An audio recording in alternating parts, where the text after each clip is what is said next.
Today's class is going to be on risk. We're still assessing your finances, but we need to look at the risks that your business might come under. That could be a personal risk, it could be a financial risk, it may become a risk that you don't even see coming, like the weather, or maybe a drought associated with the weather.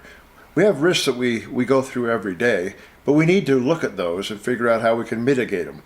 So let's see if we can list the risks that your business may be subject to, and then list the tools that you can apply to minimize those risks. Today's agricultural industry, risk management has become an important topic, particularly for those producers who have traditionally relied on government intervention to mitigate price and production-related risks. Regardless of whether you produce corn, soybeans, grass-based milk, organic vegetables, or specialty fruit, risk management will be an important component of your business. Without it, uncontrolled risk and uncertainty reduce the reliability of financial projections and make investment analysis difficult. Unmanaged risk also carries with it a high degree of stress for farm managers and their families. In this class, you and your planning team will research the potential risks to your business while developing a strategy to minimize and protect against uncertainty. There are many types of agricultural risks. Personal risk is the result of change and uncertainty within the business. Injuries and illness are sources of internal risk that can affect your business ability to operate. Other sources of personal risk include a change in goals. All of these events can have a significant impact on the long-term performance of your business. You might even consider your own lack of knowledge and experience in a new area a risk, as it may create uncertainty as you transition from one management system to another.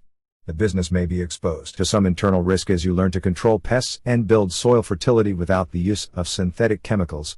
This learning process may lead to greater production risks and the potential for lower yields. Production and market risks are those risks that result from weather-related events such as drought, excess rainfall, hail, extreme temperatures, insects, and disease.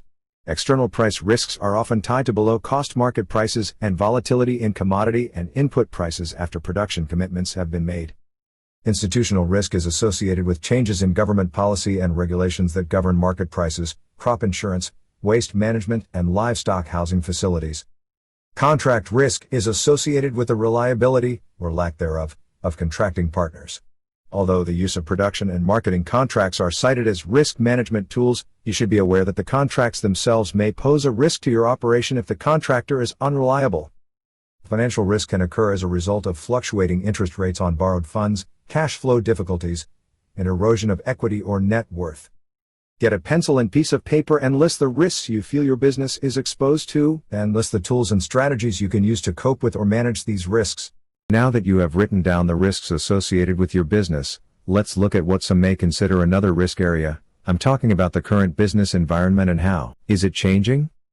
This is the last question to consider in assessing your farm's current financial situation. Analysis of financial statements for your operation focuses on internal forces affecting the financial history and current situation of your farm business.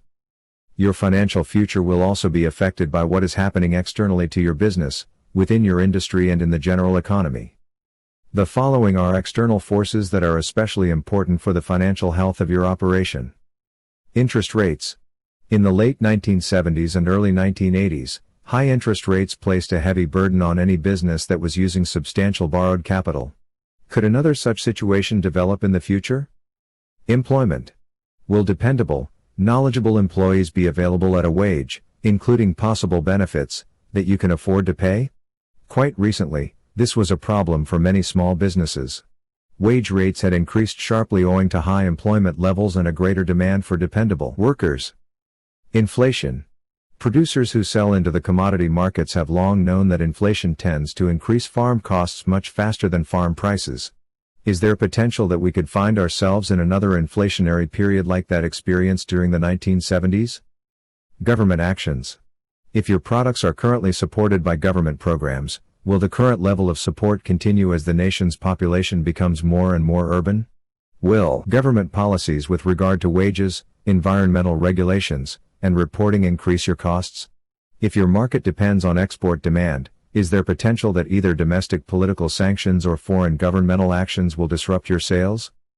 As you put together your financial plans, you may want to shock your plans to see what would happen with a 3% increase in interest rates, a reduction of government support, or a 5% increase in your costs.